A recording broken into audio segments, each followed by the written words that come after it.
How to switch to Facebook's basic version. Hello everyone, welcome to this channel. I'm Emily and I'm here to help you out today. So without any delay, let's get started. Now first of all, launch the Chrome browser on your device over here, and on the search bar just search for mbasic over here. So just tap on mbasic.facebook.com.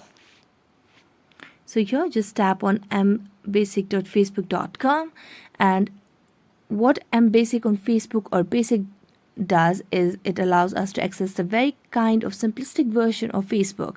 So the nice thing about this is especially is that you can check your messages, you can respond to people, you can have a lot more functionality. Meanwhile, basically you use less data and you're able to access this page.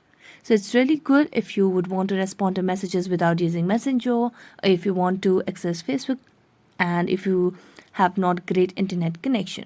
So this is a lot slimmer and it will be basically faster if you're in a remote area.